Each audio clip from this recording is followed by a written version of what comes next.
Hello everyone, कैसे हैं आप सब। आई होप आप सब ठीक होंगे। आज हम चैप्टर करेंगे जो आपकी न्यू बुक आई है 4th क्लास की हिंदी की वीणा। तो हम उसकी कंटेंट शीट देखते हैं हिंदी की। तो इसमें कितने चैप्टर हैं, देखो ये है उसकी कंटेंट शीट पाठ्य पुस्तक के विषय में। तो ये 3 and 4, 5, 6, 9 and 11, इसमें टोटल 13 चैप्टर हैं। ठीक है, जिसे हम पढ़ेंगे। ये हिंदी की बुक है वीणा, न्यू बुक आई है ये एनसीईआरटी की। तो सबसे पहले हम चैप्टर करेंगे फर्स्ट वाला, जो क्या है, एक तो इसमें पहले पोएम दी है ऐसा वर दो, फिर है फर्स्ट जो है ये भी पोएम है चिड़िया का गीत, और एक है मती की उड़ान। तो ये तीनों फर्स्ट चैप्टर में ही है जिसे हम कवर करेंगे। तो चलिए शुरू करते हैं। तो देखो सबसे पहले हमें एक पोएम दी हुई है पढ़ने के लिए। इस पोएम का नाम है ऐसा वर दो। तो यानी कि इसमें जो दो बच्चे हैं ये क्या कर रहे हैं, प्रेयर कर रहे हैं, प्रार्थना कर रहे हैं भगवान से कि हमें ऐसा वर दो, ऐसा वरदान दो, ऐसा आशीर्वाद दो। ठीक है, तो देखो भगवान हमको ऐसा वर दो जग के सारे सद्गुण भर दो। यानी कि वो भगवान से प्रेयर कर रहे हैं कि हमें ऐसा वर दो, हमें ऐसा आशीर्वाद दो, जग के सारे सद्गुण। सद्गुण क्या होते हैं, अच्छे गुण, सबकी भलाई करने के गुण, परोपकार के गुण। तो ऐसे जो सद्गुण है वो सारे हमें भर दो। हम फूलों जैसे मुस्काए, सब पर प्रेम सुगंध लुटाएं, हम पर हित कर खुशी मनाए, ऐसे भाव हृदय में भर दो, भगवान हमको ऐसा वर दो। तो क्या कह रहे हैं इसमें, हम फूलों जैसे मुस्कुराए। यानी कि जैसे फूल खिलते हैं ना, उनको किसी से कोई मतलब नहीं होता क्या अच्छा हो रहा है क्या बुरा हो रहा है, वो अपने आप खिलते हैं और खुश मुस्कुराए हुए से लगते हैं। तो कह रहे हैं हम फूलों जैसे मुस्कुराए, सब पर प्रेम सुगंध लुटाए। जो फूल होता है कुछ ये नहीं देखता कि क्या अच्छा है कौन बुरा है या कौन कैसा है, किसी को भी नहीं देखता, सबको समान देखता है। और सब पे क्या होता है, सबको समान ही खुशबू देता है। तो कह रहे हैं कि हम सब पर प्रेम और सुगंध लुटाएं, हम परहित कर खुशी मनाएं। परहित क्या होता है, परहित होता है जब दूसरों की भलाई करना, तो उसे कहते हैं परहित। तो कह रहे हैं हम सब परहित कर खुशी मनाएं, दूसरों की भलाई करके हम क्या करें, खुशी मनाएं, दूसरों की मदद करके हम खुशी मनाएं। ऐसे भाव हृदय में भर दो, भगवान हमको ऐसा वर दो। ऐसे भाव, इस तरीके के भाव हमारे मन में भर दो ताकि हम सबको खुशी दे पाए, सबकी मदद कर पाए, और भगवान हमको ऐसा वर दो, ऐसा वरदान दो। दीपक बने लड़े हम तम से, ज्योतिर्मय हो जग हमसे, कभी न हम घबराए गम से, तन मन सबल हमारे कर दो, भगवान हमको ऐसा वर दो। क्या कह रहे हैं, दीपक बने लड़े हम तम से। तम क्या होता है, अंधेरा। अब यहाँ पे अंधेरा लड़ने से क्या मतलब है, कि अंधेरा का यहाँ पे मतलब है कि हम बुराई से लड़े। दुनिया में जो भी बुराई है हम उससे बने, लड़े, एक दीपक बन के लड़े। ज्योतिर्मय हो जग हमसे। ज्योतिर्मय क्या हो, मतलब हमसे ही सब जगह क्या हो, खुशी फैले, रोशनी फैले, हम इतने अच्छे बने। कभी ना घबराए गम से, अगर कभी गम आ जाता है, कुछ दुख आ जाता है, तो उससे घबराकर हम पीछे ना हटे। तन मन सबल हमारे कर दो, हमें अपने मन में, हमारे तन में इतनी शक्ति दो ताकि हम क्या करें, कभी ना घबराएं। भगवान हमको ऐसा वर दो, ऐसा वरदान दो। देखो कितनी अच्छी प्रार्थना है ना। सत्य मार्ग पर बढ़ते जाएं, सबको ही सन्मार्ग दिखाएं, सब मिलकर जीवन फल पाएं, ऐसे ज्ञान बुद्धि से भर दो, भगवान हमको ऐसा वर दो। क्या कह रहे हैं, सत्मार्ग। सत्मार्ग क्या होता है, सच्चा मार्ग। यानी कि हम कभी भी झूठ ना बोले, ऐसा कोई काम ना करना पड़े जिसके लिए हमें झूठ बोलना पड़े। तो हमें सत्मार्ग पर आगे बढ़ते जाएं, सबको ही सन्मार्ग दिखाए। जो सत्मार्ग पे हम आगे बढ़ेंगे वैसा ही मार्ग, मतलब सबको ही हम ऐसा ही सच्चा मार्ग दिखाएं, सबको ही सच बोलना बताएं, सब मिलकर जीवन फल पाएं, ऐसा ज्ञान बुद्धि में भर दो। सबको लेकर हम साथ चलें, किसी से कोई ईर्ष्या ना करे, द्वेष ना करे, सबकी मदद करे, सहायता करे, ऐसा ज्ञान, ऐसी बुद्धि हमें भर दो, भगवान हमको ऐसा वरदान दो, ऐसा आशीर्वाद दो। तो देखो कितनी प्यारी पोएम है ना, ये लिखी है त्रिलोक सिंह ठकुरेला ने। ठीक है, तो अब होता है हमारा चैप्टर शुरू। ये है चैप्टर फर्स्ट आपका, ये है कविता, एक क्या है, चिड़िया का गीत। अब इसमें एक चिड़िया होती है, उसका गीत बताया गया है कि कैसे वो एक गाना, मतलब कौन सा गीत गाती है, क्या कह रही है अपने गीत में। देखो, सबसे पहले मेरे घर का अंडे जैसा था आकार, तब मैं यही समझती थी बस इतना सा ही है संसार। तो देखो ये चिड़िया है ना, किसमें दिखा रखी है, ये घोंसला है इसका और इसमें ये अंडा है। तो ये अंडे के अंदर क्या सोच रही है, सबसे पहले मेरे घर का अंडे जैसा था आकार। तो चिड़िया कह रही है जब मैं सबसे पहले यह धरती पे आई तो मेरे घर का अंडे जैसा आकार था, क्योंकि मैं अंडे में थी। तब मैं यही समझती थी, तब मैं यही सोचती थी, यही समझती थी कि इतना सा ही है संसार, यानी कि जिस अंडे में मैं रहती हूँ तो ये अंडे की जितना ही सारा संसार है, इससे बड़ा नहीं है, सिर्फ अंडे की जितना है। तब मैं ये समझती थी, चिड़िया कह रही है। आगे देखो क्या है इसमें, फिर मेरा घर बना घोंसला सूखे तिनकों से तैयार, तब मैं यही समझती थी बस इतना सा ही है संसार। अब क्या है, अब ये चिड़िया इस अंडे से बाहर आ गई, दिखा रहे ना इस घोंसले में। अब घोंसले में बैठ के क्या सोच रही है चिड़िया, फिर मेरा घर बना घोंसला, अब मेरा घर क्या होगा, घोंसले जितना बड़ा हो गया, सूखे तिनकों से बना हुआ है। अब मैं यही समझती हूँ कि इतना सा ही है संसार, यानी कि अब मेरा संसार वो अंडे जितना नहीं था, बल्कि मेरा संसार तो इतना बड़ा है, घोंसले के जितना है। तो अब मैं यही समझती हूँ कि मेरा जो घोंसला है इतना ही है संसार। आगे देखो, फिर मैं निकल आई शाखों पर, हरी भरी थी जो सुकुमार, तब मैं यही समझती थी बस इतना सा ही है संसार। अब देखो, अब ये चिड़िया थोड़ी सी और बड़ी हुई, अब ये जो पेड़ पे जहाँ पे घोंसला बना था उसकी शाखाओं पर आने लगी। शाखाएं क्या होती हैं, शाखाएं होती हैं डालियां। तो अब ये इस पेड़ की डालियों पे आके बैठने लगी। अब क्या सोच रही है, अब देख रही है कि हरी भरी थी जो सुकुमार, जो बिल्कुल हरी भरी थी, लंबी थी, सुंदर थी। तब मैं यही समझती थी बस इतना सही है संसार। तो पहले क्या समझती थी, वो समझती थी कि अंडे की जितना है। फिर वो घोंसले में बैठने लगी तो उसे लगा कि घोंसले के जितना है। अब उस पेड़ पे घूमने लगी शाखों पे तो कह रही नहीं, घोंसले के जितना नहीं है, ये तो पेड़ के जितना बड़ा है। अब देखो आगे, आखिर जब मैं आसमान में उड़ी दूर तक पंख पसार, तभी समझ में मेरी आया बहुत बड़ा है ये संसार। अब क्या है, वो चिड़िया थोड़ी और बड़ी हो गई और वो उड़ने लगी। जब उसने देखा खुले आसमान में इतना बड़ा आसमान है जहाँ पे मैं दूर तक पंख पसार के उड़ सकती हूँ, तो मेरी समझ में आया कि उतना बड़ा नहीं था संसार, संसार तो बहुत बड़ा है। इतना बड़ा आसमान है, इतनी बड़ी धरती है, पहाड़ है, नदियाँ है, उसने सब देखा। तब उसे समझ में आया कि संसार तो बहुत बड़ा है। देखो कितनी सुंदर पोयम थी, ये लिखी है निरंकार देव सेवक जी ने। ठीक है, आप जब आप इसे खुद पढ़ के देखेंगे तो इसे लय में गाने की कोशिश करना, बहुत प्यारी पोयम है। ठीक है, आगे चलते हैं। इसमें इस पोयम का एक बार सारांश देख लेते हैं कि आखिर इस कविता में कवि कहना क्या चाहते हैं। तो देखो, यह कविता एक चिड़िया के माध्यम से संसार को जानने समझने की यात्रा को दर्शाती है। शुरू में चिड़िया को अपना अंडेनुमा छोटा सा ही घर पूरा संसार लगता है, क्योंकि उसे अंडा ही लगता है ना कि जैसे यही मेरा पूरा संसार है। जैसे जैसे वे बाहर निकलती है, शाखों पर बैठती है, उड़ान भरती है, वैसे वैसे उसकी समझ क्या होती है, बढ़ती जाती है और उसे महसूस होता है कि संसार तो बहुत बड़ा और सुंदर है। कविता के माध्यम से बच्चों को ये संदेश मिलता है कि जैसी चिड़िया उड़कर अपने अनुभवों से संसार को पहचानती है, वैसे ही हम धीरे धीरे सीखते हैं, बढ़ते हैं और समझते हैं। कविता में कल्पना, भावनाएं और प्रकृति के प्रति प्यार को सुंदरता से व्यक्त किया गया है ना। कितनी प्यारी पोयम। अब इसके सबसे पहले नए शब्द देख लेते हैं, उसके बाद इसके क्वेश्चन आंसर करेंगे। ठीक है, चैप्टर के पहले नए शब्द देख लेते हैं। क्या है इसमें, है फर्स्ट में आकार। आकार होता है रूप। शाखा यानी कि पेड़ की डाली। सुकुमार यानी कि कोमल और नाजुक। तिनके का अर्थ होता है सूखी घास। पंख पसारना यानी कि पंख फैलाना। चहचहाना यानी कि पक्षियों की आवाज। नीड होता है घोंसला।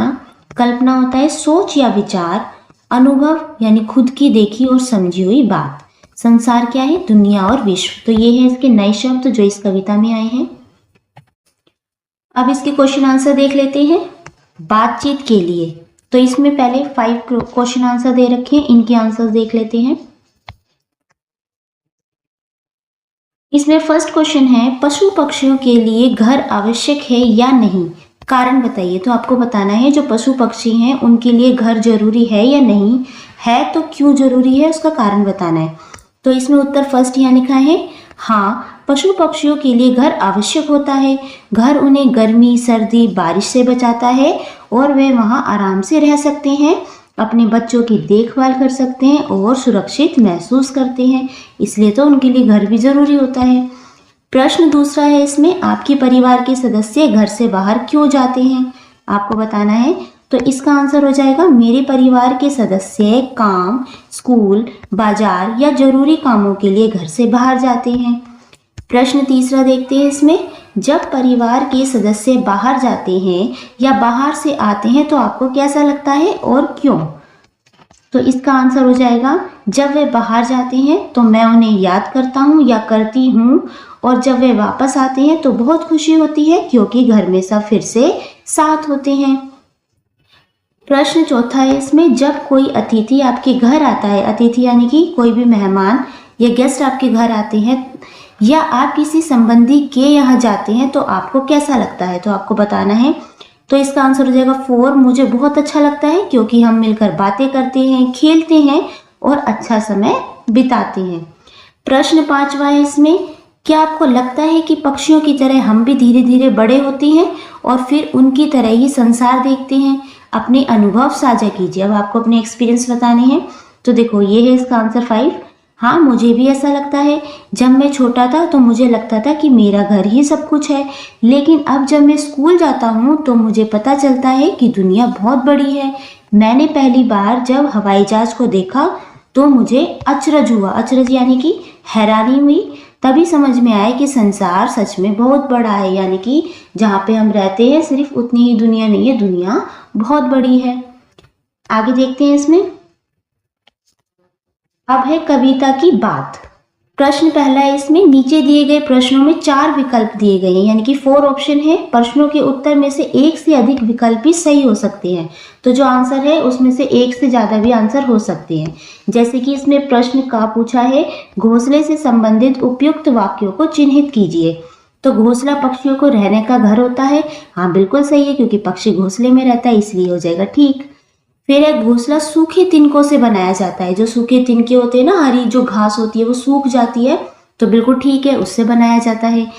थर्ड है इसमें, पक्षियों का घोंसला केवल पेड़ों पर होता है। क्या ये बात ठीक है? क्या पक्षियों का घोंसला केवल पेड़ों पर होता है? बिल्कुल नहीं। कुछ पक्षियों का घोंसला हमारे घरों में भी होता है, ये ठीक है। सिर्फ एक ही रॉन्ग है, थर्ड वाला रॉन्ग है, क्योंकि पक्षियों का जो घोंसला होता है केवल पेड़ों पर नहीं होता, बहुत जगह होता है। ठीक है। ख प्रश्न उन्होंने पूछा है, कविता में अंडे जैसा था आकार का प्रयोग निम्नलिखित में से किसके लिए किया गया है? तो अंडे जैसा आकार किसके लिए कहा गया है? घर के लिए। तो ये है ऑप्शन इसका राइट। घर के लिए प्रयोग किया गया है अंडे जैसा आकार, क्योंकि चिड़िया कहती है ना, पहले तो मुझे लगता था सिर्फ इतना सा ही है संसार, अंडे में थी जब वो। प्रश्न ग है इसमें, तब मैं यही समझती थी बस इतना सा ही है संसार। इन पंक्तियों में इतना सा का अर्थ क्या है? इतना सा यानी कि बहुत छोटा। ठीक है, बहुत लंबा भी नहीं है, बहुत बड़ा भी नहीं है, रंग बिरंगा भी नहीं है। आंसर हो जाएगा फर्स्ट वाला। ठीक है, बहुत छोटा। नेक्स्ट है प्रश्न दूसरा है इसमें, नीचे दी गई कविता की पंक्तियों का मिलान उनके नीचे दी गई उपयुक्त पंक्तियों से कीजिए। अब देखो, यहाँ पे 4 पंक्तियां ऊपर दी हुई हैं, 2 नीचे। अब आपको इनका मिलान करना है। जैसे फर्स्ट है इसमें, फिर मेरा घर बना घोंसला सूखे तिनकों से तैयार, तो ये मैच हो जाएगा से। तब मैं यही समझती थी बस इतना सा ही है संसार। सेकंड वाला देखो, आखिर जब मैं आसमान में उड़ी दूर तक पंख पसार, तो इसका मैच हो जाएगा इसे सेकंड वाले से। तभी समझ में मेरी आया बहुत बड़ा है ये संसार। थर्ड है, फिर मैं निकल गई शाखों पर हरी भरी थी जो सुकुमार, ये भी मैच हो जाएगा फर्स्ट वाले से, जैसे कि मैंने एरो लगा हुआ है। फोर्थ है, सबसे पहले मेरे घर का अंडे जैसा था आकार, तो ये भी हो जाएगा तब मैं यही समझती थी बस इतना सा ही है संसार। तो जो थर्ड है 1, 2 और 3 ये वाले मैच होंगे इससे। सिर्फ एक जो सेकंड वाला है ना वो ही मैच होगा इस वाले से। नेक्स्ट देखते हैं, सोचिए और लिखिए। इसमें प्रश्न पहला है, चिड़िया को यह संसार कब कब छोटा लगा? तो देखो आंसर फर्स्ट यहाँ पे है, जब चिड़िया अंडे के आकार जैसे घर में थी, शाखों पर बैठी थी और जब उसका घर सूखे तिनकों से बना घोंसला था, तब उसे संसार छोटा लगा। ठीक है, उसके बाद तो जब वो उड़ने लगी तो उसे संसार बड़ा लगने लगा। प्रश्न दूसरा है इसमें, खुले आकाश में उड़ते समय चिड़िया ने क्या क्या देखा होगा जिससे उसे लगा कि संसार बहुत बड़ा है। अब आपको बताना है जब चिड़िया आसमान में उड़ने लगी तो उसने संसार में क्या क्या देखा। तो देखो प्रश्न आंसर यहाँ पे है, चिड़िया ने आकाश में उड़ते हुए पहाड़, जंगल, नदियां, खेत, गांव, शहर, समुद्र, लोग और रास्ते देखे होंगे। इन सबको देखकर उसे समझ में आया कि संसार तो बहुत बड़ा है। अब देखते हैं थर्ड प्रश्न इसमें, प्राय सुबह शाम पक्षियों की चहचहाहट यानी कलरव सुनाई देती है, ऐसा क्यों होता है। तो थर्ड ये है इसका आंसर, पक्षी सुबह नई शुरुआत पर खुश होकर और शाम को दिन भर की अनुभवों के बाद संवाद करते हैं। संवाद क्या होती है, ये होती है बातचीत। यह उनकी आपसी बातचीत और खुशी को दिखाता है। ये दिखाता है कि पक्षी बहुत खुश है इसलिए वो चहचहाते हैं। आगे है समझ और अनुभव। इसमें पहला प्रश्न है, जब कोई शिशु चिड़िया घोंसले से बाहर आती है तो उसे लगता है कि संसार बहुत बड़ा है। क्या आपको भी घर से बाहर निकलते समय ऐसा अनुभव होता है और क्यों। तो इसका आंसर यहाँ लिखा है ऊपर देखो। हाँ, जब मैं घर से बाहर निकलता हूँ तो मुझे भी लगता है कि संसार बहुत बड़ा है। बाहर बहुत सारी चीज देखने को मिलती हैं जैसे कि सड़क, गाड़ियाँ, पेड़, लोग, दुकान और स्कूल। घर में तो सब छोटा लगता है पर बाहर जाके लगता है कि दुनिया बहुत बड़ी और रंग बिरंगी है, क्योंकि घर में तो हम उतनी ही जगह में रहते हैं लेकिन बाहर तो बहुत सारी जगह हैं, बाहर तो बहुत सारे घर हैं, इसलिए बाहर निकल के क्या लगता है, दुनिया बहुत बड़ी है। अब प्रश्न दूसरा है इसमें, एक शिशु पक्षी की तरह आप भी धीरे धीरे बड़े हो रहे हैं। अब तक आप में भी कई परिवर्तन आए हैं। परिवर्तन यानी कि चेंजेस। पहले तो आप छोटे थे, जैसे फर्स्ट क्लास में छोटे थे, सेकंड में थोड़े से बड़े हुए, थर्ड क्लास में थोड़े और बड़े हुए, फोर्थ में अब और बड़े हुए। नीचे दिए गए शीर्षकों के अनुसार अपने अंदर आए परिवर्तनों को लिखिए। तो आपको बताना है जब आप फर्स्ट क्लास में थे तब आपके अंदर क्या क्या परिवर्तन आए और अब आप फोर्थ क्लास में तो क्या चेंजेस आए। ठीक है, तो चलिए इसका आंसर देख लेते हैं। तो इसमें आपको परिवर्तन बताने कि पहले आपने शारीरिक परिवर्तन किया है, रुचियों में क्या परिवर्तन आया, समझ में क्या परिवर्तन आया और खान पान में किस तरीके के परिवर्तन आया। तो ये सारे बताने हैं आपको। तो जैसे कि मैंने नीचे एक टेबल सी बनाई है, इसको देख के आप बता सकते हैं। तो फर्स्ट है शारीरिक परिवर्तन। क्या परिवर्तन आया, अब मेरी ऊंचाई पहले से अधिक हो गई है, अब मैं पहले से तेज दौड़ सकता हूं, तो ये परिवर्तन आया है। सेकेंड है इसमें रुचियों में परिवर्तन। अब हमारे जो इंटरेस्ट होते हैं, हमारी रुचि में क्या परिवर्तन आया है, पहले से अब मेरी रुचियों में बहुत परिवर्तन आया है। थर्ड है समझ में परिवर्तन। अब मैं ये जानता हूँ कि क्या सही है और क्या गलत है। अब थर्ड बताना है खान पान में परिवर्तन। तो यहाँ लिखा है ना, अब मैं सब्जियाँ और पौष्टिक खाना खाना पसंद करता हूँ। फिफ्थ है चित्रकारी, यानी कि जो पेंटिंग आप करते हैं।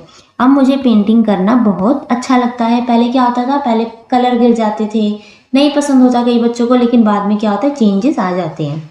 फिर है खेल। पहले मैं सिर्फ घर के अंदर खेलता था, अब बाहर जाकर भी खेलता हूँ। अगर लड़की लिख रही है तो क्या लिखोगे, खेलती हूँ। ठीक है। सेवेंथ है गीत और संगीत। मुझे अब नए गाने और स्कूल की कविताएं गाना अच्छा लगता है। जो किताब में जो कविताएं दी गई है वो गाना अब अच्छा लगता है। 8 है पढ़ना लिखना। अब मैं अच्छी तरह से कहानियां को पढ़ सकता हूँ और लिख सकता हूँ। 9th है इसमें नृत्य और अभिनय। नृत्य यानी कि डांस, अभिनय यानी कि एक्टिंग करना। तो क्या है, अब मैं स्कूल के कार्यक्रमों में नृत्य और अभिनय भी करता हूँ। पहले नहीं करता था लेकिन अब ये चेंजेस आया है कि मैं ये करता हूँ।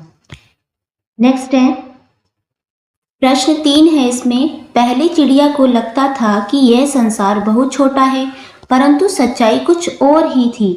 उस समय आपको कैसा लगा जब आपने इनमें से किसी एक को पहली बार देखा। अब नीचे कुछ चीजों के नाम दिए हुए हैं, जैसे रेलगाड़ी है, मेट्रो ट्रेन है, मॉल, समुद्र, पहाड़, वायुयान, जलयान, जंगल, 4 या 6 विधियों वाली सड़कें, खेत, रेगिस्तान या मरुस्थल और नदी। इन सब चीजों में से जब आपने किसी चीज को पहली बार देखा था तो आपको बताना है आपको कैसा लगा। इनके अतिरिक्त आपने कुछ और अनुभव हो सकते हैं, उन्हें भी कक्षा में अवश्य साझा कीजिए। तो जैसे कि मैंने यहाँ पे लिखा है कि जब मैंने पहली बार रेलगाड़ी को देखा, रेलगाड़ी यानी कि ट्रेन देखी, तो मैं बहुत हैरान रह गया। वह बहुत लंबी और तेज थी। पहले मुझे लगता था कि सब कुछ पास पास ही होता है, लेकिन रेलगाड़ी से दूर दूर तक जाना संभव है। तब मुझे लगा कि यह दुनिया तो बहुत बड़ी है। ठीक है, तो मैंने रेलगाड़ी के बारे में लिखा है, आप इनमें से किसी भी की चीज के बारे में लिख सकते हैं जो आपने पहली बार देखी हो। ठीक है, अब है चित्रों की भाषा। नीचे दिए गए चित्रों को ध्यान से देखिए। चित्र से मेल खाती कविता की कुछ पंक्तियां उदाहरण के रूप में दी गई हैं। अब कविता की उपयुक्त पंक्तियों से रिक्त स्थानों की पूर्ति कीजिए। अब नीचे इस कविता दी हुई है और यहाँ पे फिल इन द ब्लैंक्स है जो कि मैंने फिल किया है।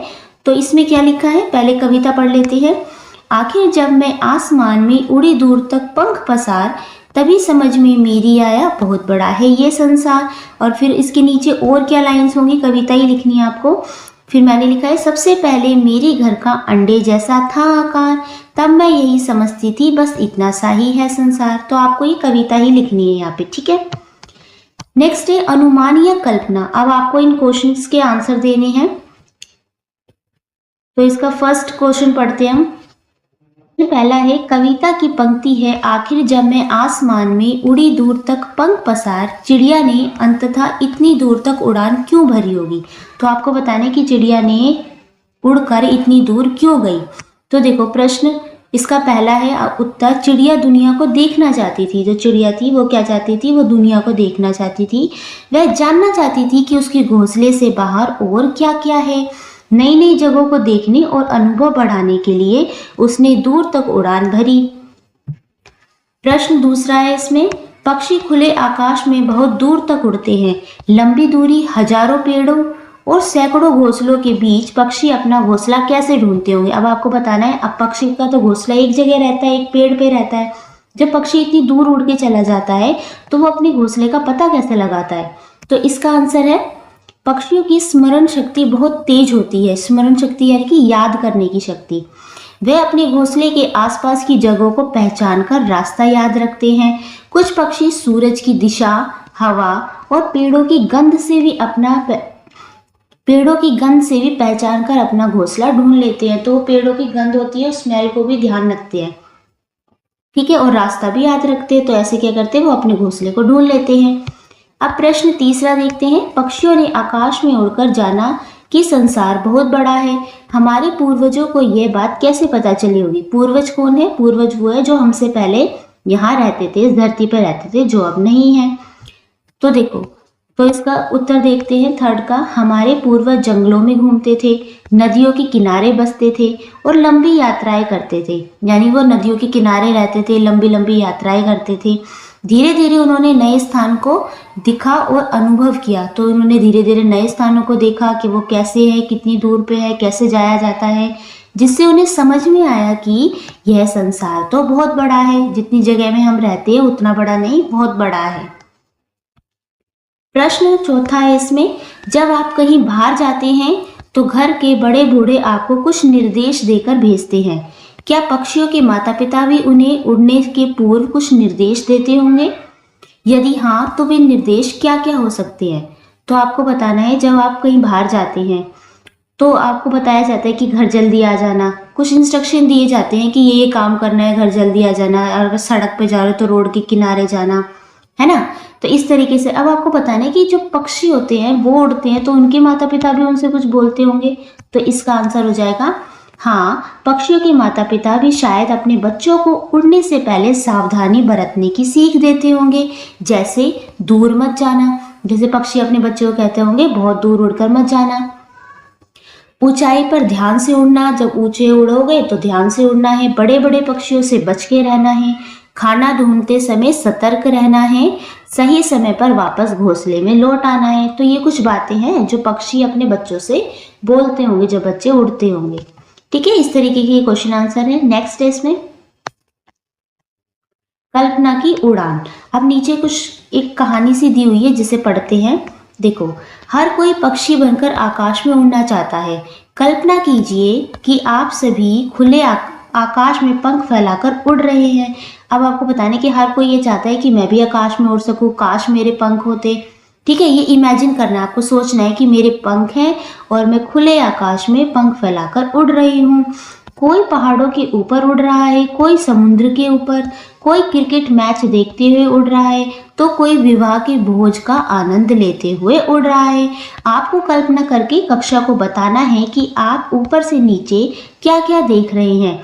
अब आपको इमेजिन करना है, क्लास में बैठे बैठे सोचना है कि आप आकाश में उड़ रहे हो और नीचे देख रहे हो कि क्या क्या है, वो आपको अपनी क्लास में बताना है। आप अपनी प्रस्तुति को उसी तरह सुना सकते हैं जैसे खेलों में आंखों देखा हाल सुनाया जाता है। जैसे कैसे सुनाना है आपको, जैसे आप क्रिकेट देखते हो तो उसमें बताते हैं ना पीछे से कि अब इसने इतनी तेज गेंद मारी, अब ये आ रहे हैं फील्डिंग पे। इस तरीके से ही आपको बताना है कि आप आकाश में उड़ रहे हैं तो आप नीचे क्या क्या देख रहे हैं। यथा मैं पहाड़ों के ऊपर से उड़ रहा हूँ, जैसे कि एक बच्चे ने बताया कि मैं पहाड़ों के ऊपर से उड़ रहा हूँ या उड़ रही हूँ। मुझे चारों ओर ऊंचे पेड़, झरने और सरोवर दिखाई दे रहे हैं। ठंडी हवा अच्छी लग रही है। अरे वाह, अब तो बर्फ भी दिखने लगी। यह एक सफेद चादर की तरह लग रही है। मैं इसका भरपूर आनंद ले रहा या ले रही हूँ आदि। इस तरीके से आपको बताना है। उड़ान की परिस्थितियां जैसे पहाड़, समुद्र और उसका किनारा, जंगल, रेगिस्तान, मैदान, गांव, नगर, बारात, विभिन्न खेल प्रतियोगिताएं, विद्यालय, मेला, बाजार, चिकित्सालय, चिड़ियाघर, स्थानीय त्योहार आदि हो सकती हैं। शिक्षक बच्चों को उनके पिछले अनुभव और स्थानीयता को ध्यान में रखते हुए अन्य परिस्थितियां भी दे सकते हैं। ये टीचर्स के लिए, ठीक है। नेक्स्ट है आकार प्रकार। कविता में अंडे जैसा था आकार का उल्लेख है। नीचे कुछ और चित्र दिए गए हैं जो अलग अलग आकृतियों के हैं। चित्रों के नीचे उनके नाम लिखिए। इस कार्य में आप अपने शिक्षक की सहायता भी ले सकते हैं। अब जैसे बच्चे ने क्या पकड़ा हुआ है, ये है गोल, तो मैंने यहाँ लिख दिया गोल। ये है चौकोर, लेकिन इसका क्या मैथ्स में से क्या बोलते हैं, वर्गाकार। ये है आयताकार और ये है त्रिभुजाकार। इसकी आकृति कैसी है, त्रिभुज की तरह। नेक्स्ट है इसमें भाषा की बात। प्रश्न पहला है, फिर मैं निकल गई शाखों पर हरी भरी थी जो सुकुमार। कविता की इस पंक्ति में सुकुमार शब्द आया है। यह सु और कुमार के मेल से बना है जिसका अर्थ है कोमल या कोमल अंगों वाला। आप भी इसी प्रकार कुछ नए शब्द बनाइए और उनके अर्थ खोजिए। देखो नीचे ये बॉक्स दिया हुआ है जो रेड पेन से है, मैंने फिल करा है, बाकी बुक में है। तो फर्स्ट इन्होंने दिया हुआ है सु जमा में कुमार, इन दोनों को मिलके क्या बनता है, सुकुमार, और इसका अर्थ होता है कोमल अंगों वाला। नेक्स्ट है सु, और इसमें ये क्या है, योग्य। इसका अर्थ हो गया सुयोग्य, यानी कि बहुत अच्छा और काम में होशियार। अब है सु प्लस में यश, ये हो गया सुयश। इसका मतलब है अच्छी पहचान। सु प्लस में कर्म, ये हो गए सुकर्म। इनका अर्थ होता है अच्छे कर्म। सु प्लस में वास, ये हो गया सुवास, और इसका अर्थ होता है मीठी और अच्छी खुशबू। सु प्लस में दर्शन, ये हो गया सुदर्शन, और इसका मीनिंग होता है जो देखने में सुंदर लगे, वो क्या होता है, सुदर्शन। ठीक है। अब है प्रश्न दूसरा। नीचे दिए गए वाक्यों में कुछ रिक्त स्थान है और कुछ शब्द रेखांकित किए गए हैं। उन शब्दों से वाक्यों को पूरा कीजिए और रेखांकित शब्दों के विपरीत अर्थ रखते हैं। तो देखो नीचे एक ये दिया हुआ है ना, इसमें आपको विपरीत अर्थ यानी कि इसका उल्टा बताना है। किसका, जिसके नीचे अंडरलाइन है। जैसे यहाँ लिखा है ना सूखा, इसके नीचे अंडरलाइन है तो इसका विपरीत बताना है। तो पहले हम क पढ़ते हैं। सूखा और डैश कचरा अलग अलग डिब्बों में डाले। सूखा का उल्टा क्या होगा, गीला, तो हमने यहाँ गीला लिखा है। खा है दिल्ली मेरे घर से दूर है लेकिन गुवाहाटी पास में है। दूर और पास क्या होगा, एक दूसरे के विपरीत यानी कि उल्टे हो गए। ग है अनवर कब आया और कब गया पता ही नहीं चला। यहाँ पे आएगा आया। घ है कोई भी काम ना तो बड़ा होता है और ना ही छोटा होता है। बड़े का उल्टा क्या होगा, छोटा। ठीक है। नेक्स्ट है थर्ड प्रश्न तीसरा। आइए अब एक रोचक संवाद पढ़ते हैं। संवाद क्या होता है, संवाद होती है आपस में बातचीत। तो देखो दो बच्चे दिए हुए हैं जो क्या कर रहे हैं, आपस में बातचीत कर रहे हैं। सलमा तुम्हें कितने पैसे चाहिए, जितने पैसे राजू को मिले, ये बच्ची कह रही है। फिर कहते तुम्हें उतने नहीं मिल सकते, तो मुझे कितने पैसे मिल सकते हैं। तो हम नीचे कह रहे केवल 50 रुपए। नहीं, मुझे राजू जितने ही रुपए चाहिए। फिर ये कहती है इतने पैसे तो ऐसे नहीं मिल सकते, तो फिर कैसे मिल सकते हैं। अभी देखो क्या बताना चाह रहे हैं, नीचे देखते हैं। इतना सा, उतना सा, जितना सा और कितना सा का वाक्यों में प्रयोग कीजिए और उनके अर्थ भी समझाइए। फिर आपको राजू जितने रुपए मिल जाएंगे। अब नीचे दिए गए शब्दों से वाक्य बनाकर सलमा की सहायता कीजिए। अब इसमें पहला है इतना सा, उतना सा, जितना सा, कितना सा, इनसे आपको क्या बनाने हैं, वाक्य बनाने हैं।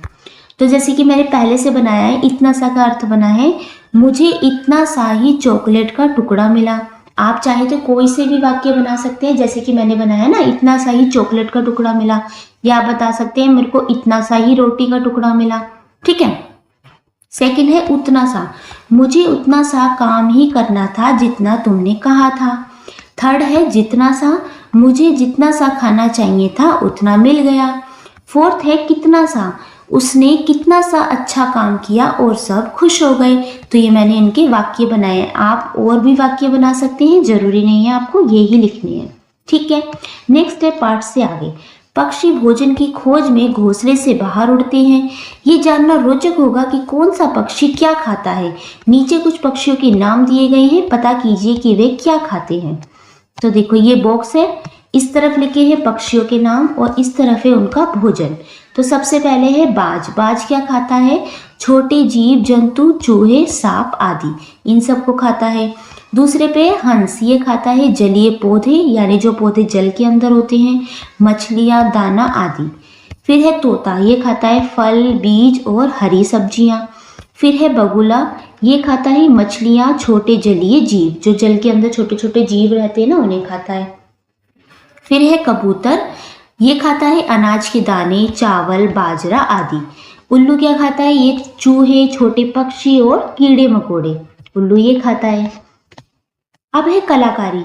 चित्र बनाना, गाना और नृत्य करना सभी को पसंद होता है। सभी को पसंद होता है पेंटिंग करना, गाना गाना और डांस करना। घोंसले में झांकता हुआ शिशु पक्षी, हरे भरे पेड़ की शाखाओं पर बैठा पक्षी, नीले आकाश में पंख फैलाकर उड़ता पक्षी आदि बहुत प्यारे लगते हैं। अब आप भी नीले आकाश में उड़ते हुए पक्षियों का चित्र बनाइए। जब चित्र तैयार हो जाए तो आप चित्र को पकड़कर एकल या सामूहिक नृत्य कर सकते हैं या अपने मन भावन गीत पर भाव नृत्य कर सकते हैं। आप सभी इन चित्रों को कक्षा या गलियारे में प्रदर्शित भी कर सकते हैं। क्या करना है, आपको एक पक्षी का चित्र बनाना है जो नीले आसमान में उड़ रहा है, वैसा बनाना है। फिर उस पक्षी के चित्र को हाथ में लेकर आपको या तो आप ग्रुप में डांस कर सकते हैं या अकेले कोई भी कविता गा सकते हैं या उस पर डांस कर सकते हैं, या आपको अपनी क्लास में करके दिखाना है। ठीक है। अभिभावकों, शिक्षकों या मित्रों की सहायता से नीचे दिए गए गीत को खोजिए और समूह में गाइए। अब ये गीत दिया हुआ है, ये आपको गाना है। सूरज एक, चंदा एक, तारे अनेक, एक तितली अनेक तितलियां, एक गिलहरी अनेक गिलहरियां, एक चिड़िया अनेक चिड़िया। ठीक है, इस तरीके से आपको ये गाना है। आगे है आनंदमय गतिविधि। इसमें प्रश्न पहला है, नीचे दिए गए अक्षर जाल में पक्षियों के नाम खोजिए और उनके बारे में जानकारी एकत्रित कीजिए। अब नीचे आपको पक्षी के नाम खोजने, जैसे कि मैंने पहले से ही सर्कल लगाया है इसमें। ये है नीलकंठ, यहाँ पे है तीतर, गोरैया, कबूतर, बत्तख, मैना, बुलबुल, सारस, बाज, गोरैया, इस तरीके से। ठीक है, मैंने नाम लगाया, नीचे नाम लिखे भी है, जैसे नीलकंठ, सारस, चील, मैना, बाज, गोरैया, बुलबुल, कबूतर और तीतर। अब आपको इनमें क्वेश्चन में ये भी पूछा है कि इनके बारे में आपको जानकारी भी एकत्रित करनी है। अब इनकी जानकारी पढ़ लेते हैं। सबसे पहले है नीलकंठ के बारे में। देखो, यह एक सुंदर नीले रंग का पक्षी होता है जिसे भगवान शिव का वाहन भी माना जाता है। वाहन होता है कि उसके ऊपर मतलब गाड़ी, उसकी गाड़ी भी मानी जाती है। ठीक है। सेकंड है मैना, यह बोलने की नकल करने में माहिर होती है और मीठा बोलती है। फिर तीसरा है बुलबुल, यह सुंदर आवाज में गाने वाला पक्षी होता है। इसकी आवाज कैसी होती है, सुंदर होती है। फोर्थ है सारस, ये लंबी टांगों और लंबी गर्दन वाला पक्षी होता है जो अक्सर सर्दियों में देखा जाता है। इसकी टांगें कैसी होती हैं, लंबी, और गर्दन भी लंबी होती है। फिफ्थ है बाज, ये एक शिकारी पक्षी है। शिकारी पक्षी यानी कि ये छोटे छोटे जानवरों का जल्दी से शिकार कर लेता है। इसकी नज़र बहुत तेज होती है, ये बहुत ऊंचाई पर उड़ रहता है तो भी नीचे की चीजें देख सकता है। सिक्स्थ है कबूतर, ये सफेद या भूरे रंग का होता है, ये शांति का प्रतीक माना जाता है। सेवंथ है चील, ये बहुत तेज उड़ती है और आसमान में बहुत ऊंचाई पर बिना पंख हिलाए चक्कर लगाया करती है। आपने देखी होगी चील, वो बार बार पंख नहीं हिलाती, बस एक ही तरफ पंख रखती है और गोल गोल चक्कर लगाती है। एट्थ पे है गोरैया, यह एक छोटी, प्यारी और चहकने वाली घरेलू चिड़िया है। नाइन्थ है तीतर। ये जमीन पर रहने वाला पक्षी है और ये जमीन पर ही अपना घोंसला बनाता है। तो देखो ये जमीन पर रहने वाला एक पक्षी है, ठीक है, और घोंसला भी कहाँ बनाता है? जमीन पे। ये इसकी खास जानकारी है। अब देखते हैं आगे। प्रश्न दूसरा देखते हैं। जब शिशु पक्षी चहचहाते हैं तो एक मधुर ध्वनि सुनाई देती है। आइए हम भी शिशु पक्षियों की तरह चहचहाएं। सभी बच्चे अपनी एक हथेली अपने होठों पर रखें। अब देखो एक एक्टिविटी दी हुई है जो आपको अपनी क्लास में करना है। आप करके देख सकते हैं। कैसे करना है? देखो, सभी बच्चे अपनी हथेली लेना, अपने होठों पे रखो, सभी मिलाकर ची ची की ध्वनि निकालें। आपको लगेगा कि आप ही पेड़ की शाखाओं से शिशु पक्षी बनकर ये ध्वनि निकाल रहे हैं। बस पक्षियों की चहचहाहट सुनिए और आनंद लीजिए। तो आपको पक्षी की तरह बोल के देखना है। पक्षियों की ध्वनि को निकालना और सुनना सभी को रुचिकर लगता है। आइए अब हम बारी बारी से किसी भी पक्षी की ध्वनि निकालें और तालियों की गड़गड़ाहट से उसका स्वागत करें। तो आपको क्लास में करके देखना है, ठीक है। अब देखो प्रश्न तीसरा है इसमें। नीचे पक्षियों से संबंधित कुछ पहेलियां दी गई हैं। पहेलियों का उपयुक्त चित्र से मिलान कीजिए। तो पहली पहेली है, देखो किस किस पक्षी के बारे में बता रहा है। पंखों में नाखून हूँ रखता, रात अंधेरे में ही उड़ता, दिन में मैं ना भोजन पाऊं, उल्टा होकर सो जाऊं। कौन से पक्षी की बात हो रही है? ये बात हो रही है इस चमगादड़ के बारे में। तो फर्स्ट को आप किससे मिला दोगे? इससे, चमगादड़ से। सेकंड है पत्तों जैसा उसका रंग, कुतर कुतर खाने का ढंग, घरों में भी पाला जाता, नाम बताओ उसका ज्ञाता। तो कौन सा होता है पत्तों जैसे रंग का? ये होता है तोता। इससे मिला देंगे। थर्ड है नीड नहीं वे कभी बनाती। नीड क्या होती है? नीड होती है घोंसला। तो वो अपना घोंसला कभी नहीं बनाती, बागों की रानी कहलाती। काला रंग है उसका भैया, सबके दिल को खूब लुभाती। कौन होती है? ये होती है कोयल। तो इसको मैच कर देंगे हम फर्स्ट वाले से, कोयल से, ठीक है। अब लास्ट वाला है फोर्थ। देखो किसके बारे में है। दिन भर सूरत नहीं दिखाता, रात कुलाचे भरता, और समझता ऐसे जैसे सूरज उससे डरता। तो किसके बारे में बात हो रही है? ये बात हो रही है उल्लू के बारे में। तो इसको मैच कर देंगे उल्लू से। इस तरीके से आपको ये मैच करने हैं, ठीक है। नेक्स्ट है बोलिए फटाफट। नीचे कुछ रोचक और चुनौतीपूर्ण पहेलियां दी गई हैं, शीघ्रता से उनका उत्तर दीजिए। तो इसमें पहला है परिवार हरा हम भी हरे, एक थैली में 3-4 भरे। क्या होते हैं? ये होती है मटर, हरे रंग की होती है ना, और इसके अंदर जितने भी दाने होते हैं वो भी सारे हरे होते हैं और एक ही थैली में होते हैं। एक लाठी की अजब कहानी, उसके भीतर मीठा पानी। अब लाठी कैसी होती है? ये होता है गन्ना, एक लाठी की तरह होता है, डंडे की तरह होता है, और इसके अंदर क्या होता है? मीठा पानी। एक पक्षी ऐसा जिसकी दुम पर पैसा, ये होता है मोर। आपने देखा होगा ना मोर के वो जो पंख होते हैं इस तरीके से, तो उसको बोला पैसा, ठीक है। लाल डिबिया पीले खाने, भीतर रखे मोती के दाने, ये होता है अनार। जाती हूं मैं हर जगह पर हिलती नहीं किसी भी तरह, ये क्या होती है? सड़क। अब हर जगह जाती है लेकिन हिलती नहीं है ना। तो ये जो पहेलियां हैं आप अपने घर में अपने बड़े भाई बहन या अपने मम्मी पापा से पूछ सकते हैं, देखते हैं उनको इनका आंसर आता है या नहीं, ठीक है। नेक्स्ट है अब है मती की उड़ान। आइए मिलते हैं भारत की पहली महिला पायलट सरला ठकराल से। पायलट कौन होती है? जो हवाई जहाज यानी कि वायुयान उड़ाते हैं उन्हें क्या कहते हैं? पायलट। पहली महिला यानी कि पहली औरत थी जिन्होंने पायलट बनी थी और जिन्होंने पहली बार क्या उड़ाया था? हवाई जहाज उड़ाया था। इन्हें प्यार से मती कहा जाता है। इनका नाम क्या है? मती कहा जाता है। आपको भी घर पे प्यार से किसी और नाम से बुलाया जाता होगा। तो इनका नाम क्या था? सरला ठकराल, लेकिन प्यार से इन्हें मती कहा जाता था। इनका जन्म सन 1914 में दिल्ली में हुआ था। कहाँ हुआ था? दिल्ली में। सरला ठकराल मात्र 21 वर्ष की आयु में पायलट का लाइसेंस पाने वाली पहली भारतीय महिला बनी। तो कितने साल की थी वो? केवल 21 ईयर्स की थी जब वो क्या बन गई थी? पायलट बन गई थी। उन्होंने सन 1936 में पहली बार लाहौर में जिप्सी मौत नाम का 2 सीट वाला विमान अकेले उड़ाया था। कहाँ पे उड़ाया था? लाहौर में। वे साड़ी पहनकर विमान उड़ाने वाली पहली महिला थी। तो किस में उड़ाया था उन्होंने? क्या पहना था? साड़ी पहनकर उड़ाया था, और वो पहली महिला बनी थी साड़ी पहनकर विमान यानी हवाई जहाज उड़ाने वाली। उन्होंने वायुयान का लाइसेंस प्राप्त करने के लिए 1000 घंटे की उड़ान का कठिन अभ्यास किया था। तो उन्होंने जब लाइसेंस लेना होता है ना, जैसे हम गाड़ी का लाइसेंस लेते हैं, तो ऐसे ही इन्होंने हवाई जहाज उड़ाने का लाइसेंस लेने के लिए 1 घंटे हवाई जहाज उड़ाया था, तब उन्हें लाइसेंस मिला था। तो ये है मती, इनका चित्र दिया हुआ है और ये पहली भारतीय महिला पायलट है। ठीक है, तो इसके साथ आपका ये चैप्टर फिनिश हो जाता है। चैप्टर आपको कैसा लगा, वीडियो कैसे लगी, आप कमेंट सेक्शन में बताएंगे। कुछ नहीं समझ में आया तो आप कमेंट सेक्शन में पूछ सकते हैं। अब हम करेंगे चैप्टर 2। इस चैप्टर को आपको एक बार फिर से पढ़ना है, सारे क्वेश्चन आंसर देखने हैं। ठीक है, वीडियो नहीं समझ में आया तो आप नीचे कमेंट करके पूछ सकते हैं। ठीक है, थैंक यू फॉर वॉचिंग।